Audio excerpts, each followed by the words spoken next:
निस्वार्थ कार्य. डॉक्टर संजीवनी यांनी गावच्या वेशीजवळ नुकतंच एक हॉस्पिटल सुरू केलं होतं. मोठ्या कष्टाने आणि जिद्दीने उभारलेल्या ह्या हॉस्पिटलमध्ये त्या प्रत्येक पेशंटची मनापासून सेवा करीत. एके दिवशी गावाच्या वेशीवर एका टेम्पोचा भीषण अपघात झाला. टेम्पो चालक वृद्ध गृहस्थ होता. त्यात तो गंभीर जखमी झाला होता. लोकांनी त्याला तातडीने संजीवनी हॉस्पिटलमध्ये भरती केलं. हॉस्पिटलच्या प्रमुख डॉक्टर संजीवनी यांनी त्या जखमी पेशंटवर लागलीच उपचार सुरू केले आणि या पेशंटला कुठल्याही प्रकारचा त्रास होऊ नये अशी ताकीद सर्व स्टाफला देऊन ठेवली. तसेच कुठल्याही प्रकारची फी त्यांच्याकडून घेऊ नये अशीही सूचना दिली. 8-10 दिवसांनी पेशंट पूर्णपणे बरा झाला. आता डिस्चार्ज देण्याची वेळ आली. टेम्पो चालकाने बिलाबाबत विचारणा केली.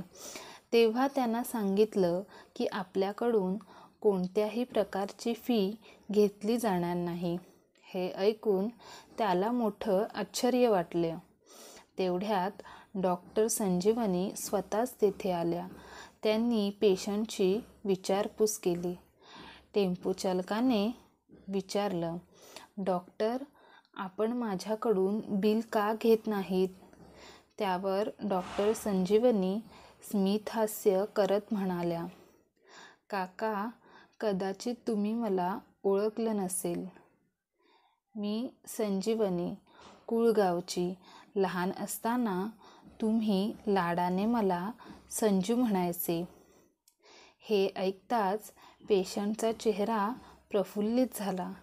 डॉक्टर संजीवनी यांच्यासमोर सारा भूतकाळ उभा राहिला.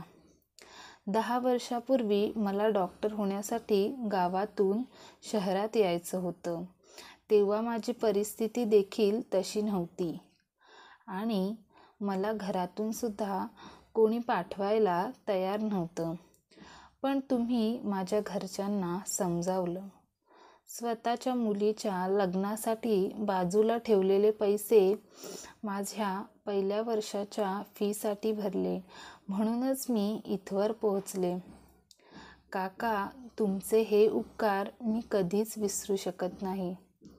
मला तेव्हा तुम्ही म्हणाला होतात की पोरी खूप मोठी हो, पण माणुसकी आणि चांगुलपणा कधी विसरू नकोस. गरजवंतांना शक्य तेवढी निरपेक्षपणे मदत कर. मानवतेची सेवा कर. तुमचा शब्द न शब्द माझ्या हृदयात कोरला गेला." हे सगळं ऐकून टेम्पो चालक काकांनाही जुन्या गोष्टींची आठवण झाली. त्यांचेही डोळे आनंदाश्रूंनी भरून वाहू लागले.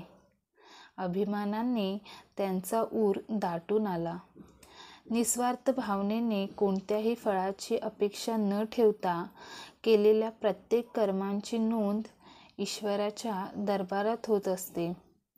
अशी कर्म कधीही वाया जात नाहीत.